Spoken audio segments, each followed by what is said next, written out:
Hey everyone, welcome back to Gupta Tuition Classes. Today we are going to solve question number 2 from page number 132. Question number 2 करेंगे हम लोग. First वाला हमारा हो चुका है. सेकंड क्वेश्चन में आपको क्या कहा जा रहा है इसके बारे में थोड़ा सा डिस्कस कर लेते हैं. ठीक है. सो फर्स्ट क्वेश्चन है आपका, a rectangle having side length. एक रेक्टेंगल है आपका, एक रेक्टेंगल है जिसकी साइड लेंथ आपको 5 सेंटीमीटर और 3 centimetre is made using a piece of wire. ठीक है, वायर से बनाया गया है.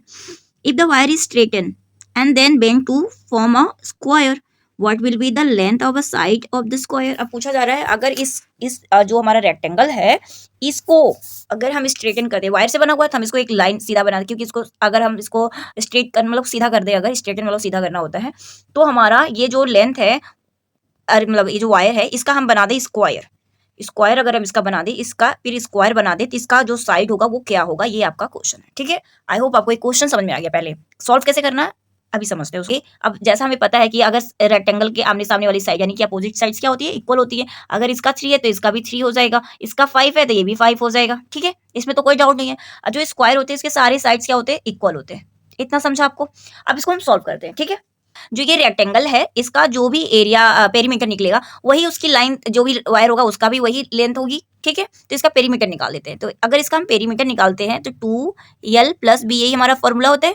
अगर इसमें वैल्यू रखेंगे p की, अरे सॉरी सारी वैल्यू l और b की, तो 2 × l + b, l यानी 5 और ये 3, तो 5 + 3 रखेंगे.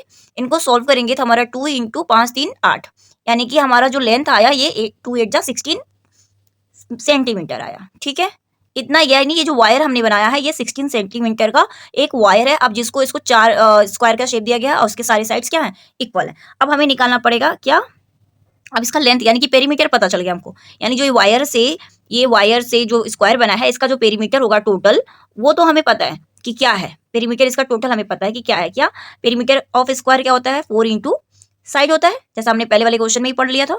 तो अभी आपको हमें पेरीमीटर ये निकल गया, ये पेरीमीटर निकल गया. ये रेक्टेंगल का भी वही पेरीमीटर है और स्क्वायर का भी सेम पेरीमीटर है क्योंकि उसी वायर से बनाया गया है. ठीक है, तो हम क्या करेंगे, इसकी वैल्यू पुट कर देंगे. सिंपल है, कुछ नहीं करना है.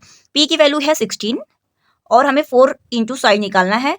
तो हम क्या कर देंगे, साइड की वैल्यू निकालने के लिए हमने पहले ही वाले क्वेश्चन में पढ़ा था कि जब भी ऐसे रहे तो 4 से हम 16 को डिवाइड करेंगे तो 4 4 जा 16. तो आंसर क्या आया, 4 सेंटीमीटर. यानी कि जो भी हमारा ये वायर का स्क्वायर बना है सारे इसकी साइड लेंथ क्या हो जाएगी, 4 4 4.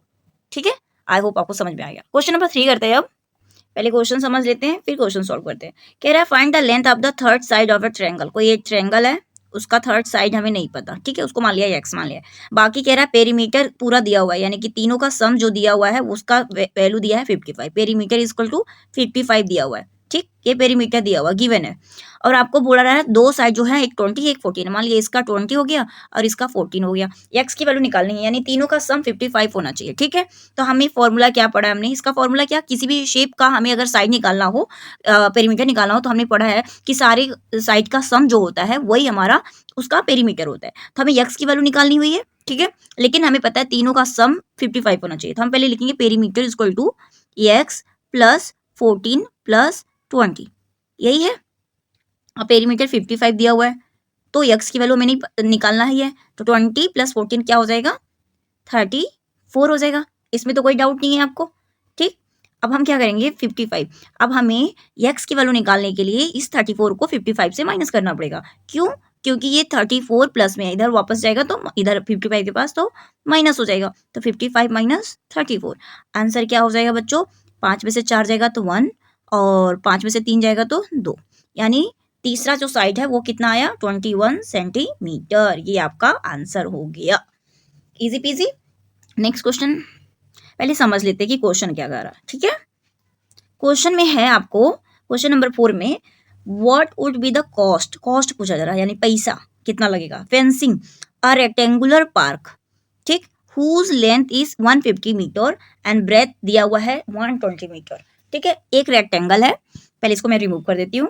ठीक, क्वेश्चन में कहा है आपको एक रेक्टेंगल है जिसको आपको फेंसिंग करनी है, उसका क्वेश्चन नंबर 4 पढ़ रहे हैं हम लोग. ठीक है, कर रहे हैं सॉल्व. 150 मीटर उसकी लेंथ है और उसकी जो ब्रेथ है वो 120 मीटर है. ठीक है, ये है. अब फेंसिंग करनी है चारों तरफ से. ठीक है, हाँ कॉस्ट पूछ रहा है तो हम सबसे पहले इसका क्या निकालेंगे, इसकी पेरीमीटर निकालेंगे. तभी तो, क्योंकि उसकी चारों तरफ एरिया तो निकालना नहीं है क्योंकि उसके चारों तरफ हमें करना है.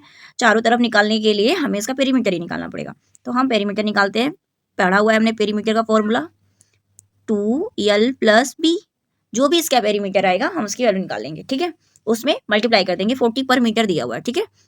तो p की वैल्यू तो नहीं पता हमें, तो 2l की वैल्यू है 150 प्लस 120, दोनों को प्लस करेंगे तो p की वैल्यू निकलेगी 2 इंटू 150 प्लस 100 100 200 270, ठीक है। अब हमें p की वैल्यू निकालना है तो मल्टीप्लाई कर देना पड़ेगा p की वैल्यू, तो p इक्वल टू क्या हो जाएगा 2 से 1 जा 14, 2 2 जा 4 एंड 50 मीटर, ये हमारा उसका पेरीमीटर निकल गया, ठीक है। अभी आपका आंसर नहीं निकला है क्योंकि आपको कॉस्ट पूछा रहा है फेंसिंग करने का। अब बोल रहा है 1 मीटर का, यानी कि 1 मीटर फेंसिंग करनी है आपको, तो उसका कॉस्ट ऑफ पर मीटर कितना है, 40 रुपीज़ है, 40 रुपीज़ है। तो 540 मीटर का कितना हो जाएगा, पहले कॉस्ट ऑफ 540 मीटर कितना हो जाएगा, 40 इंटू 540, ये आपका होगा। अब इसको हमें क्या करना है, मल्टीप्लाई करना है। अब मल्टीप्लाई करेंगे तो आंसर क्या निकलेगा, आंसर निकलेगा, मल्टीप्लाई करते हैं अच्छे से, मल्टीप्लाई करेंगे, ये 40 है, ये 40 है, तो जो जीरो है दो दो जीरो, 4 4 जा 16 कैरी 1, तो 4 5 जा 20 21, कॉस्ट ऑफ फेंसिंग जो होगा वो कितना हो जाएगा 21,600 रुपीज। आई होप आपको सारे क्वेश्चन अच्छे से समझ में आ गया। If you new to this channel please like the video and subscribe to the channel, और if you want you can share with your friends also. So that's all for this. Next video में हम लोग question number 5 and 6 cover करेंगे। Bye.